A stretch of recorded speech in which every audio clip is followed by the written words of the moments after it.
तो वैभव ग्लोबल की financial year 2023 की थर्ड क्वार्टर की अनऑडिटेड स्टैंडअलोन फाइनेंशियल रिजल्ट आप लोगों के सामने है एंड यहाँ पे जितने भी सारे फिगर्स दिया हुआ है वो सब लैक्स में है।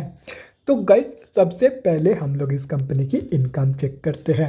सो दिसंबर 2022 के क्वार्टर में कंपनी ने अप्रॉक्सीमेटली 141 करोड़ का इनकम जनरेट किया है और अगर ये सितंबर 2022 की क्वार्टर एंड दिसंबर 2021 की क्वार्टर से कंपेयर किया जाए तो सितंबर 2022 के क्वार्टर में कंपनी ने अप्रॉक्सीमेटली 129.26 करोड़ का इनकम जनरेट किया था एंड दिसंबर 2021 की क्वार्टर में अप्रॉक्सीमेटली 156.85 करोड़ का इनकम।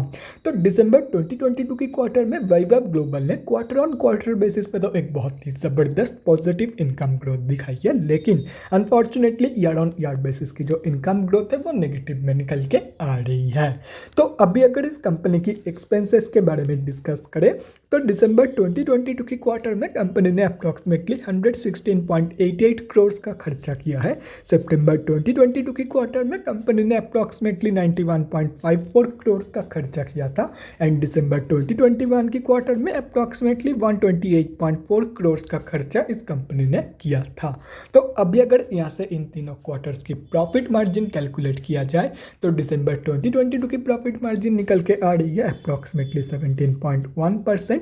सितंबर 2022 की प्रॉफिट मार्जिन निकल के आ रही है अप्रॉक्सीमेटली 29.18% एंड दिसंबर 2021 की प्रॉफिट मार्जिन निकल के आ रही है अप्रॉक्सीमेटली 18.14% के आसपास। तो कंपनी की जो प्रॉफिट मार्जिन की ग्रोथ है वो अनफॉर्चुनेटली बोथ केसेस में मतलब क्वार्टर ऑन क्वार्टर बेसिस पे and year on year basis पे दोनों ही केस में नेगेटिव में निकल के आ रही है।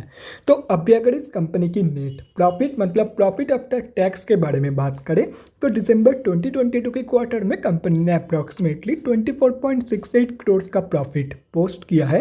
सितंबर 2022 के क्वार्टर में कंपनी ने अप्रॉक्सीमेटली 38.09 करोड़ का प्रॉफिट पोस्ट किया था एंड दिसंबर 2021 की क्वार्टर में अप्रॉक्सीमेटली 43.6 करोड़ का प्रॉफिट इस कंपनी ने पोस्ट किया था। तो इस कंपनी की जो प्रॉफिट ग्रोथ है वो भी इस कंपनी की प्रॉफिट मार्जिन ग्रोथ की तरह both quarter on quarter basis पे and year on year basis पे नेगेटिव में निकल के आ रही है। एंड यहाँ पे इस कंपनी की प्रॉफिट से रिलेटेड अगर आप लोग एक इंटरेस्टिंग चीज़ नोटिस करोगे तो वो यही है कि टाइम के साथ साथ कंपनी की जो प्रॉफिट है वो धीरे धीरे रिड्यूस हो रही है। और रही बात कंपनी की ईपीएस की मतलब अर्निंग्स पर इक्विटी शेयर की तो दिसंबर 2022 की ईपीएस वैल्यू निकल के आ रही है 1.5 की। सितंबर 2022 की ईपीएस वैल्यू निकल के आ रही है 2.32 की एंड दिसंबर 2021 की ईपीएस वैल्यू निकल के आ रही है 2.67 की। तो कंपनी की जो ईपीएस की ग्रोथ है वो भी कंपनी की profit and profit margin growth की तरह नेगेटिव में निकल के आ रही है, चाहे वो क्वार्टर ऑन क्वार्टर बेसिस पे देखा जाए या तो फिर ईयर ऑन ईयर बेसिस पे।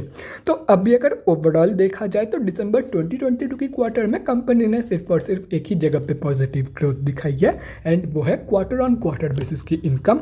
बाकी इस एक ग्रोथ को छोड़ करके बाकी हर एक जगह पे कंपनी ने कम या ज़्यादा नेगेटिव ग्रोथ ही दिखाई है। तो कंपनी की जो ओवरऑल ग्रोथ है वो भी नेगेटिव में ही निकल के आ रही है।